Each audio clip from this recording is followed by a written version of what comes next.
Justin Champagnie has been waived, which means the Celtics have an open roster spot that needs to be filled. Who could get that spot? Plus, Danilo Gallinari swears his revenge. Okay, Gallo. We'll talk about it all right now on the Locked On Celtics podcast. Be ever ready. Recognize the city of champs. Boston, baby, we do what you can't. Locked on number 18, Tatum and Brown, J-team, step back.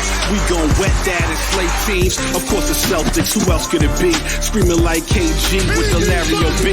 Karalis above average, assessing the team status. Best daily pod, no cap, salary matching. Clutch like Bird the DJ, keep John on replay. Prime time, dapping up the truth on the sideline. Raining J's, how it started, raising banners, how we finished. Locked on Celtics pod, home of the winners. B. Hey there, welcome back to the Locked On Celtics podcast, right here on the Locked On Podcast Network, where it's your team every day, and this podcast is now Monday, Wednesday, and Friday, so it's 3 days a week. It's your team every other day for the next month and a half. I'm sorry, I've seen people tweet saying, like, I know that John warned us, but, you know, there's that Tuesday morning drive to work that's a little quieter. I'm sorry, but that's how it's got to be for the next few weeks because we're in August now and nothing happens in August, but there's still some stuff to talk about, which we will do right now. So make sure you're subscribed. If you're new to the podcast, hop onto that YouTube page, get into that comment section. Let me know what you think. I'm John Karalis. Used to play way back once upon a time. Now I cover the Celtics for Boston Sports Journal. Justin Champagnie has been waived.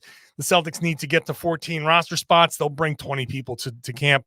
But this gives us an opportunity to talk about who's still out there. And then later on, we'll get to Danilo Gallinari's declaration of revenge against the Celtics. We're going to talk about all of this with our buddy, Tom Westerholm.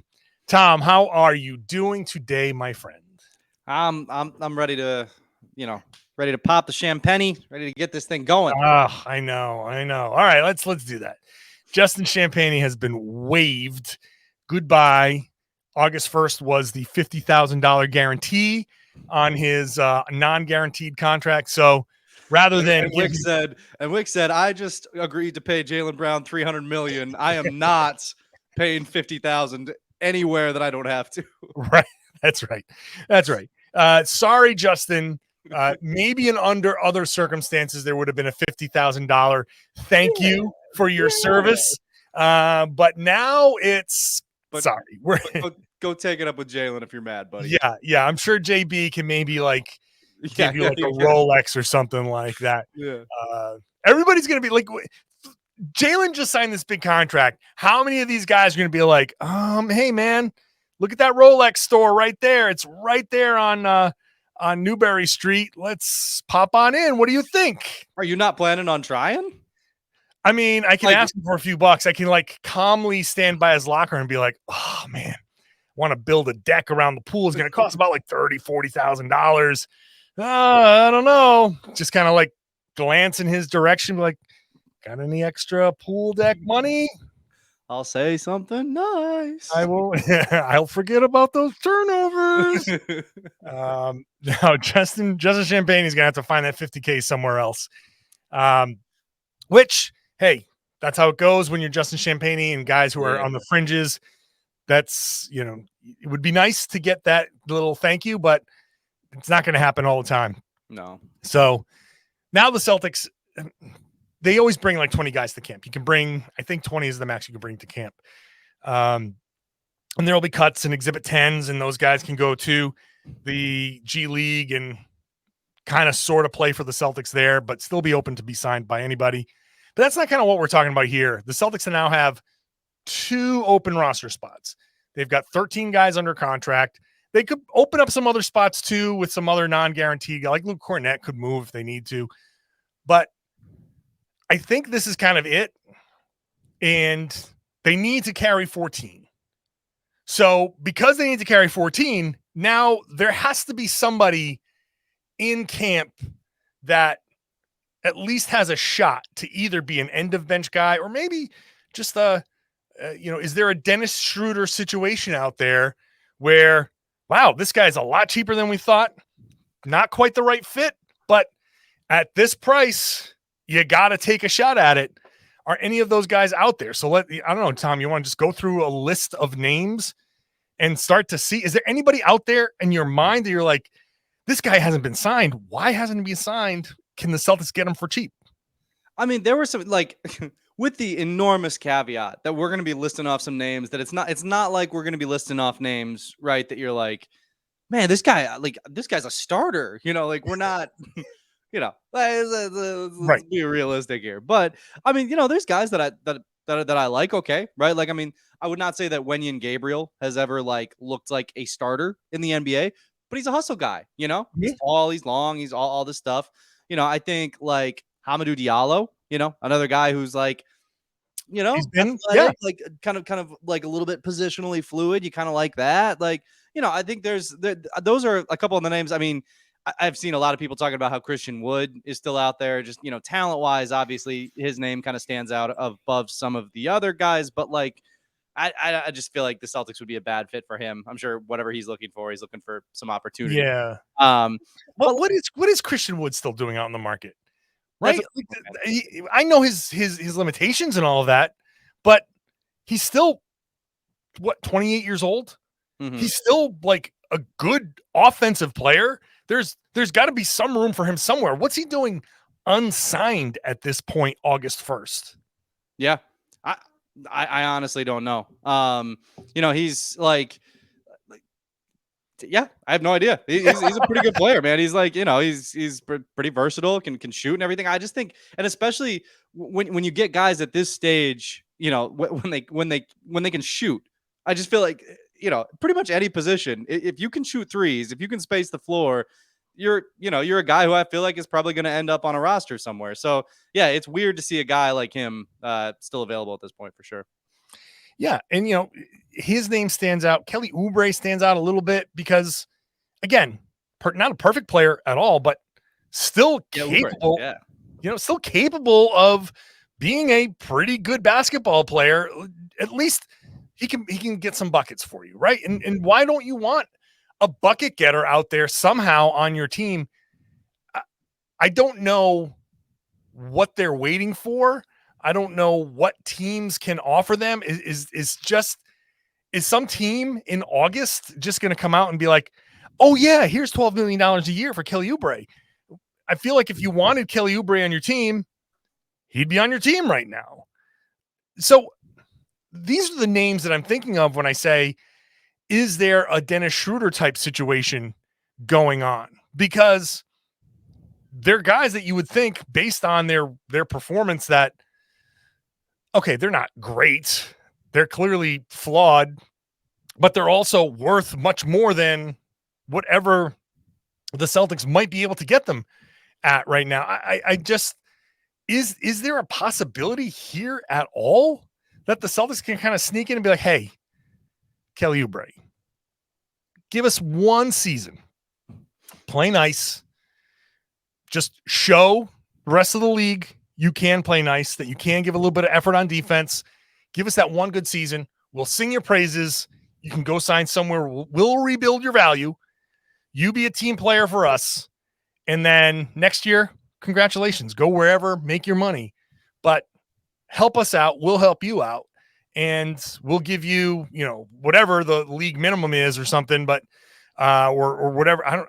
I think that's all they can give. Unless they use that taxpayer mid-level, which would mean some other moves because they're perilously close to that second apron. But if somebody's like desperate, you think that there can be a possibility that one of these guys might take a super, super cheap deal to rebuild his value? I mean, look, we talk about it every year with the Celtics, right? If the advantage, so the disadvantage of taking a deal with the Celtics is there's a lot of talent ahead of you. The advantage is that there's going to be like a high, a lot of eyes on you, right? Like this is not a situation where you're going to be like, like floundering out on some, awful rebuilding team and, like that you're like on the bench for a rebuilding team. Like that always looks tough, right? If like this is something where it's like, hey, if there's an injury, you're going to be playing for the Boston Celtics. You're going to be on ESPN. You're going to be in the, you're going to be in the playoffs. You might make a deep run. I mean, heck, you might make a run at a ring, right? Like you might have a shot at, you might be able to go win a championship. And those guys if you win a championship, those guys get paid, right? Like, like even if like look at Bruce Brown, right? Like that dude made a lot of money, and obviously, Bruce Brown is a much better player and a much, like not the same situation as a Kelly Oubre, right? But regardless, like you win a title, you get like a big pay bump after that, kind of up and down the roster. So yeah, I think I think there's worse options out there for a lot of these guys, right? And if you're if you're trying to rebuild your value a little bit, that Celtics make some sense for sure. Let's get some other names. We'll get to some other names here, including one Celtics killer. Maybe it's time for him to finally join the Celtics. Let's see if he can do it. I do want to say one more funny one before we go to break is it's a good thing that Danny is not still GM of the Celtics because he would not have paid Jaylen so that he could have paid Justice Winslow. That's the yes. Justice Winslow. I think about that. Justice Winslow is available. I'm like, oh, if Danny was only here. Think about that. Let's talk. Congratulations, Justice Winslow. You are a Jazz. Yeah. We'll talk about that coming up. First, today's show is brought to you by Ibotta. Ibotta is going to help you get some money back on things you're already buying. You're picking up burgers and hot dogs for that summer cookout. You're already doing it, so why not get cash back for it with Ibotta? It gives you cash back on hundreds of grocery items from produce, personal care, pantry goods, so you can make beating inflation no matter what you're purchasing a reality. You can either link your loyalty account or upload your receipt after you shop. You get your cash back. It's that easy. And it's real cash. Other apps give you points. That doesn't amount to much. With Ibotta, you get real cash money that you can cash out to your bank account, PayPal, or gift cards. You can earn cash back on hundreds of online brands and retailers when you start with Ibotta, like Lowe's, Macy's, Sephora, Best Buy. So right now, Ibotta is offering you $5 just for trying Ibotta and using the code LOCKED when you register. Go to the App Store, go to Google Play, download the free Ibotta app, and use the code LOCKED. That's IBOTTA in the Google Play or Apple or App Store. Make sure you use that promo code LOCKED. Thank you for making Locked On Celtics your first listen every day. Remember, Monday, Wednesday, Friday, all this month and halfway through next month. And then at the end of September, we're back. We're back to the 5 days a week because that's when basketball is back, baby. Let's start getting some more guys into camp for that last September there. What about, I teased this before, what about Ish Smith? Mm-hmm. I mean, here's a guy that's just routinely killed the Celtics. You think there's a possibility that he can pull some magic. I mean, he's older. He's in his mid-30s. But as point guard depth, you could do worse. And we've seen Ish go nuts. And Brad always has this kind of thing for, oh, you torched us? I want you. Maybe there's some room at the end of the bench for an Ish Smith.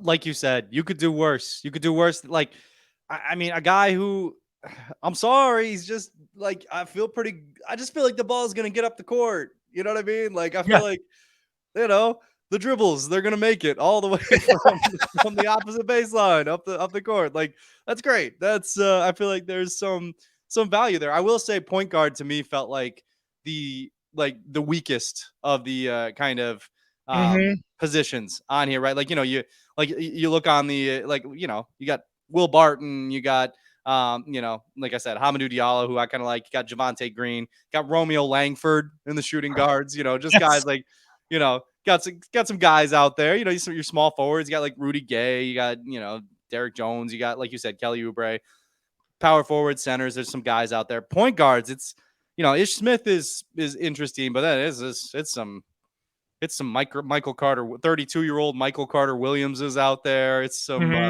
I mean, I liked Kennedy Chandler in college, but like, it's, it's some less than inspiring names on the point guard depth. So if you're going that route, hey, I think you could do a lot. Like I'm looking at a lot of names that are a lot worse than Ish Smith. You could do a lot worse. You could definitely do worse than Ish Smith. Yeah. I'm going to assume that there's something cooking with Christian Wood and Kelly Oubre, that there's something it's going to be more than like they're obviously not going to go for minimum deals. So Right. as much as if for some reason, some outlandish reason they are available, then sure, but I doubt it. It is going to be some of the lesser kind of names. Like is a Frank Kaminsky worth bringing in as a depth big, or a Willie Hernan Gomez that's, as a depth big? Anytime you can have the set of Hernan Gomez's, you got to do it. Yeah, you got to complete that. I mean, do you want to go super, super big and just bring Boban in and just go massive? Think about a back line in a zone of Boban and Porzingis and actually I'd put Luke Cornett out there. Let's just go massively big. No one is getting within 12 feet of the rim. To quote Stan Van Gundy, we are going to build up. That's the wall. If you want nothing, if there's a last second alley-oop and you just put Porzingis on the ball, and then you have Boban and Cornett back at the rim, you have let's put Rob out there roaming, and who else? This is Al. Let's just get all big. Let's just do it. I'm in. Plus, I would love to have Boban around in the locker room. He seems like he'd be fun. He's obviously funny. Yeah. Dude, I mean, you could ask him about being in John Wick. How cool is that? You'd have a John Wick actor. You'd have a John Wick villain in there. That'd be sick. That's great. That's sick. Yeah. One name that we haven't talked about, and I don't know why yet, is Tristan Thompson. Oh, Jesus Christ. That's it. This show is over. Thank you for watching Locked On Celtics. Tristan Thompson, I don't even know what he's doing. I will sign any one of these players on this list, any one of them, before I sign Tristan Thompson. Yeah.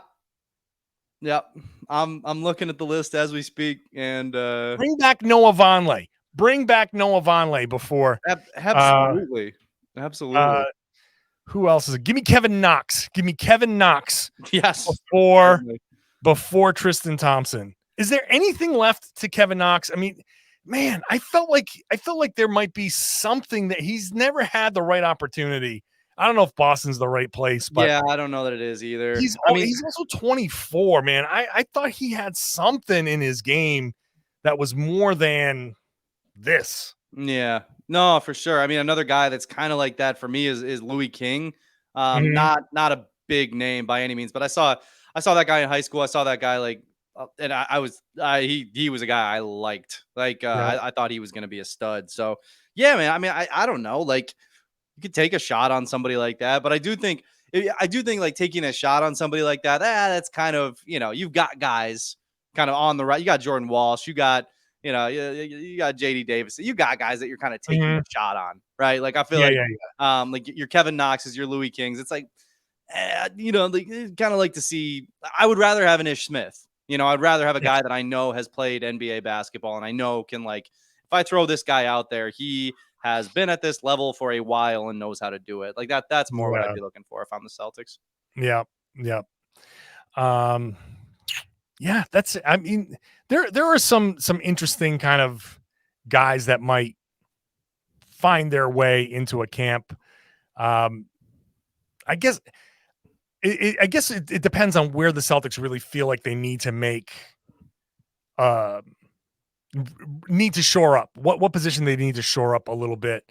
And I am thinking point guard might be the spot where they need. I think somebody that you can maybe just trust for a week if Malcolm Brogdon is hurt, or if Derek White for some reason is not the Iron Man that he's been. That I think it might be better to find that guy now, even if you're going into, I don't know who else is on this list. Ryan Arcidiacono. I don't think he's that good. No. I think Ish Smith might be the best of this list. Yeah. Yeah. I George mean, I Hill's always, done. I always had a Colin soft Project spot. is done.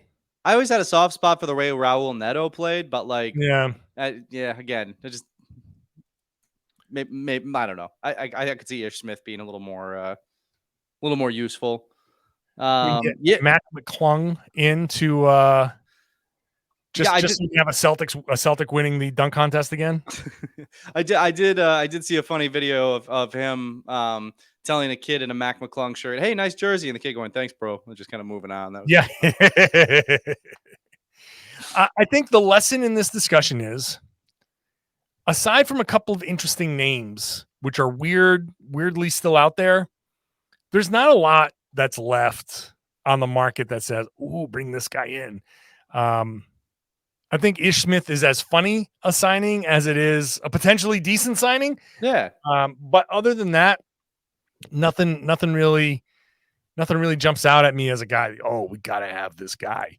So, yeah, I think the Celtics might bring one or two of these names in and use that 14th spot on somebody that maybe we know a little bit more, and then they kind of hold. I think they hold that 15th spot open in case they need to do a 1-for-2 type of deal. Yeah. And then maybe they'll have somebody to guard Danilo Gallinari, who has sworn vengeance against the Celtics for their misdeeds of trading a guy who didn't even play for them. We'll talk about that in just a second. Thank you so much for making Locked On Celtics your first listen every day. Hey, head on over to Locked On NBA. I'm about to go record that show next, so I know that I'm going to be talking about guys who want to be traded, and we're going to have some fun by assigning some guys new numbers since Anthony Edwards is switching his number, LeBron is switching his number. I'm going to assign guys new numbers based on things that I hope are humorous. A tease for the Celtics fans. I'm going to make fun of Trae Young. I'll make fun of Trae Young. So, Danilo Gallinari on I guess his podcast. Saw this. It's a translated transcript from an Italian website. Basically, Danilo Gallinari says, "I'm marking the calendar for when they play the Celtics." Do you think, Tom, that Danilo is actually capable of exacting his revenge against the Celtics? Is this one of those things that's like, hey, sorry, dude, like, please don't hurt us? Or is this more Mr. Burns selling the power plant back to the Germans? Ooh, Gallinari. Ooh, I'm so afraid of Danilo Gallinari. Ooh, don't hurt me, Gallo. Hey, listen, I mean, we're talking about the guy who, what was it? It was 2021 that he hit, I think, 400 threes against the Celtics in one game. 402 in one game. 402 threes in one game. I think they should be shaking in their boots.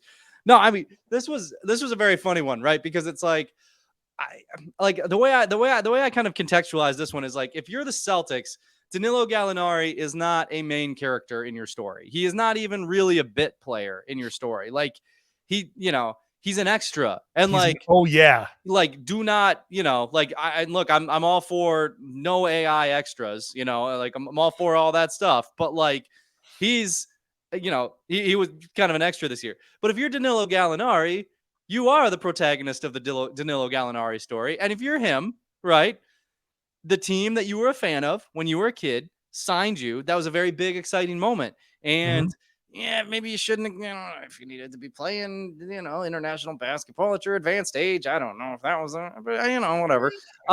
It's your decision, it's your call. You get to do whatever you want. And you come into the season and you go through the year and you're training and you're posting your Instagram photos saying like your Celtic stuff, saying I'm coming back Celtics, I'm working hard, all this stuff. And then you get traded in the offseason by the team that you were really excited to play for and all that's, that you signed with. And if you're Danilo Gallinari, I understand why you're a little upset, why you feel a certain type of way about that. And also if you're the Celtics, yeah, okay, sorry, man. Like you just did what you had to do. Also if you're Gallo, it's tough timing to be looking for like some sympathy that the Celtics traded you with the offseason that they traded Marcus Smart. Like, Yeah. Nobody's talking about the Celtics being cold for trading Danilo Gallinari. Maybe in a different offseason. Like maybe then you could have baited some people into being like, man, this is just like IT. Yeah. But like this is not the summer for that, Danilo. Just Yeah. not. I think across the board, the Danilo Gallinari Boston Celtics timing just, Yeah. that did not work. I'm hoping that Gallo could have a little bit more kind of understanding.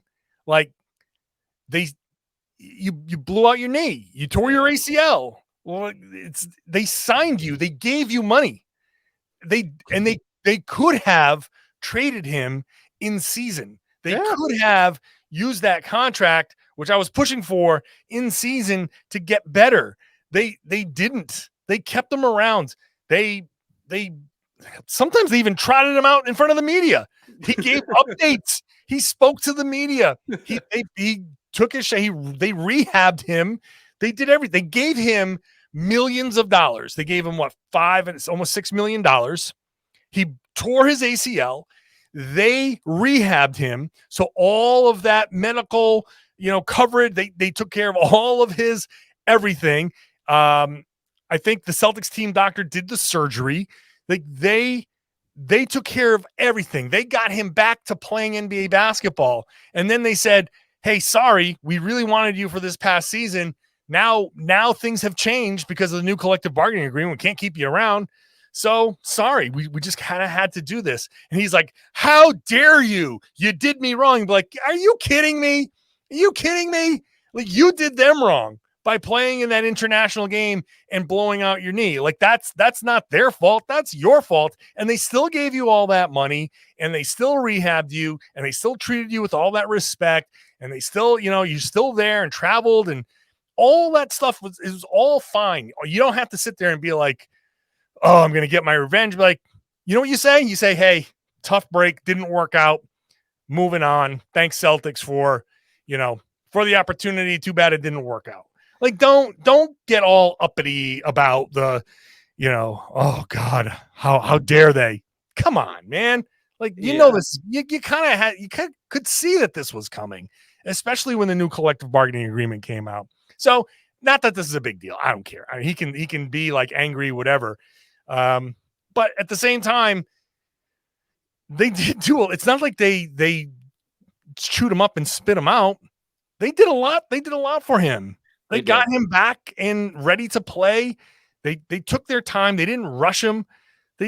Now he's got more years to give in his career. Like, he should go out there and play more basketball and just chalk it up. Sorry, chalk it up. It's not happening. Maybe in a year he'll be back as a minimum guy, and they can put all this behind them.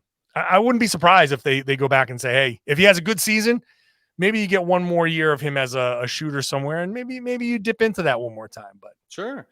I mean, I hate being this reductive about players, right? But if you really boil this one down, it's like, my guy, you got a $6 million year to rehab. You got a $6 million sabbatical. Like, that's pretty good, man. Like if that injury had happened at a different time, he wouldn't have even gotten signed. Yeah. Right. So absolutely. I mean, honestly, that injury happens at a different time. He might not have gotten signed again, because you don't get signed this year, right? Like, who's going out of their way to bring in, 49-year-old Danilo Gallinari? Like, nobody's going to like, kind of take that exit and really, really work that out. Like, I don't know. He's sure. Gallo, you had a good run of it. You made some good money. That's it. Best of luck. That's not what's going to happen. He gets another year, gets maybe one more little contract, like you said. Like, yeah, like at its most boiled down, at its most reductive, like, Gallo, you had it really good, man. Like, you got it really good. Chill out. It'll be all right. Really good, exactly. Which it's also hard to like what got lost in translation. Like, what was the actual tone of yeah. Circle it on the calendar because he's so excited to see all his old friends. Like, I don't know. Yeah, whatever. I got to yell at Danilo Gallinari at the beginning of August. Yeah, for sure. 5 years from now, we'll forget that he was even on the team. That's right. That's right. Remember that year? Yeah, he was hurt. Oh yeah, Gallo was on the team. Yeah, Gallo was a part of the Celtics. Yeah, we'll forget about that. Yeah. Sometime we should do one of those old school Deadspin posts, which is where they just like let's remember some guys. You remember those? Yeah. Like where they would have just like, a bunch of members of like the 1999 St. Louis Cardinals, and they'd just be like, let's name some guys. Like, we should probably do that for the Celtics sometimes. Just come up with all the Gallows over the years where it's like, oh my gosh, that guy was on the team. Yeah. Like, let's see. No, I went back too far. I remember all these guys. I'm gonna go. Like Dominique Wilkins was on the Celtics. That I do remember. That. Marshawn Brooks. Yeah. Yep. That was a good one. Let's see. Gerald Wallace. We remember Gerald Wallace. Vander Blue. Oh, that's a good one. I remember that guy. Alexander Blue. Yeah. So yeah, we can just go back. Like I'm just on Basketball Reference, just clicking from year to year. Yeah. To just say, oh yeah. My favorite guy is Tatum Prince. Yeah. Because he made such an impression on Brad Stevens. Like in 2 minutes, he was here for like half an hour, and Brad Stevens is having him over for like every Christmas since. That 2013-14 Celtics roster was that's the perfect, like let's remember some guys roster. Yeah. Like Joel Anthony was on the Celtics. It's got superstar Jordan Crawford, who, like, you want to talk about somebody who the Celtics did dirty by trading him. Yeah, they used him up and spit him out. Let's talk about Steez. Yeah. What was the year?